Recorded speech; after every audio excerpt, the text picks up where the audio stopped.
एक बार एक गांव में एक साधु रहता था जो भगवान पर बहुत विश्वास रखता था। ये बार वह साधु पेड़ के नीचे बैठा था और भगवान को याद कर रहा था तो अचानक वहां बाढ़ आ गई। चारों तरफ पानी ही पानी। सब लोग अपने आप को बचने के लिए ऊपर पहाड़ की तरफ भागने लगे। उनमें से एक आदमी देखा कि इस हालत में भी साधु जी भगवान की तपस्या कर रहे हैं। वह सोचा कि ये अपने आप को बचने के लिए कहीं जा क्यों नहीं रहे हैं, तो उससे साधु से बोला, अरे आप कहीं जा क्यों नहीं रहे हो, आप भी मेरे साथ ऊपर पहाड़ की तरफ चलो, नहीं तो डूब जाओगे। साधु बोले, अरे हमें क्या होगा, मैं भगवान की इतनी तपस्या करता हूँ, मुझे कुछ नहीं हो सकता, मुझे भगवान अपने आप बचाएगा।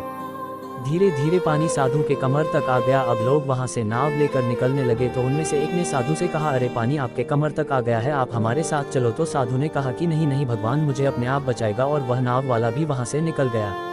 कुछ देर बाद पानी इतना बढ़ गया कि साधु के सर तक पहुंच गया और अब लोगों को बचने के लिए हेलीकॉप्टर निकलने लगे।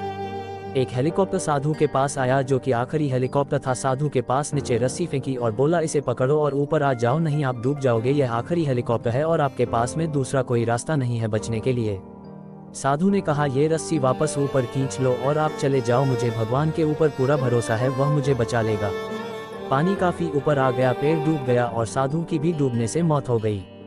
मरने के बाद साधु भगवान के पास गया और बोला, हे भगवान, मैंने पूरी जिंदगी आपकी तपस्या की, मेरा सारा जीवन आपकी आराधना करने में लगा दिया, फिर भी इतने भरोसे के साथ इंतजार किया कि तुम मुझे बचने आओगे, लेकिन वहां मेरी डूबकर मौत हो गई और तुम नहीं आए, ऐसा क्यों?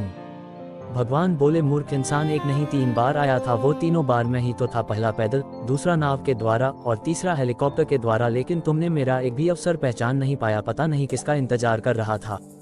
इस तरह से जिंदगी में हमें ऊपर वाला बहुत से मौके देता रहता है, लेकिन हम सब उस मौके को ठुकरा कर पता नहीं किस चीज़ का इंतजार कर रहे होते हैं कि वो होगा तभी मैं करूँगा, और इस बात पर अड़े रहने से एक वक्त के बाद वो मौका हाथ से निकल जाता है और हम कुछ नहीं कर पाते हैं।